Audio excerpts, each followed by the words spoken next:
வேக வைக்க, அதாவது விசில் இது பண்ணல, அதை வந்து அப்படியே ஓப்பன்லேயே வந்து நம்ம அந்த குக்கரில் துவரம் பருப்பு வேக வைக்கிறோம். கிட்டத்தட்ட வந்து பார்த்தீங்கன்னா ஒரு 3/4 பதம் இது வேகணும். அந்த துவரம் பருப்பு ஒரு 10 நிமிஷம் நல்லா கொதிச்ச பிறகு அதை எடுத்து பார்த்தீங்கன்னா கையால் நசுக்கி பார்த்தாலே தெரியும் அது வந்து அமுங்கணும். அவ்வளோதான், ரொம்ப குறையணும்னு அவசியம் இல்லை.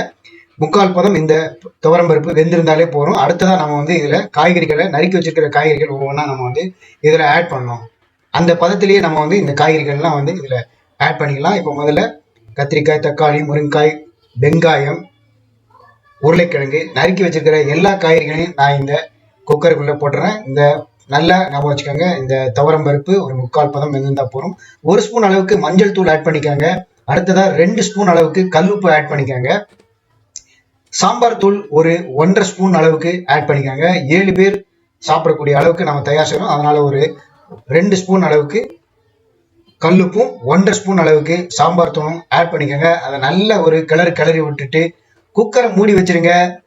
4-5 விசில் தயவு செய்து விட்டுறாதீங்க. முருங்கைக்காயெல்லாம் குழஞ்சி காணாமல் போயிடும். அதனால 3 விசில் விடுங்க, அதுக்கு மேலே விடாதீங்க. 3 விசில் விட்டு ரிலீஸ் பண்ணி பார்த்தீங்கன்னா காய்கறிகள்லாம் நல்லா வெந்திருக்கும்.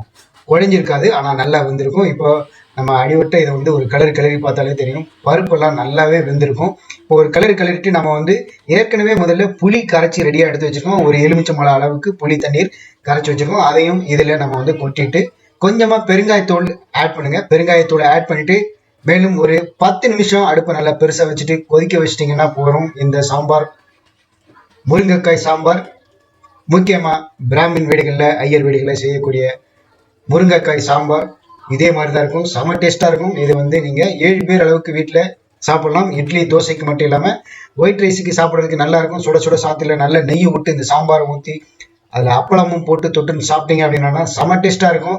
கடைசியாக நம்ம இதில் பண்ண வேண்டிய வேலை என்னன்னு கேட்டிங்கன்னா, கடுகு, கொஞ்சமாக வெங்காயம், கருவேப்பிலை போட்டு தாளிச்சு கட்டி மேலே கொத்தமல்லி இலையை கொஞ்சமாக நல்லா அளவிட்டு சின்னதாக கட் பண்ணி அதில் தூவி விட்டிங்கன்னா இந்த சாம்பார் ரெடி. இதே மாதிரி நீங்கள் செய்து பார்த்துட்டு நம்ம வீடியோ பதிவுகளை உங்களுடைய கமெண்ட்டுகளை தெரிவிங்க. மறக்காமல் நம்ம PSN கிச்சன் யூடியூப் சேனலுக்கு அடுத்தடுத்த இது போன்ற சமையல் வீடியோக்களுக்கு சப்ஸ்கிரைப் பண்ணுங்கள். சேனலை சப்ஸ்கிரைப் பண்ண மறக்காதீங்க. உங்களுக்காக தான் இந்த வீடியோ பதிவு பண்ணுறேங்கிறத தயவு செய்து மறக்காதீங்க. வீடியோ பிடிச்சதுன்னா லைக் பண்ணுங்கள், எல்லாருக்கும் ஷேர் பண்ணுங்கள். அடுத்த ஒரு வீடியோ பதிவில் சந்திக்கிறேன். நன்றி. இது PSN கிச்சன் யூடியூப் சேனல்.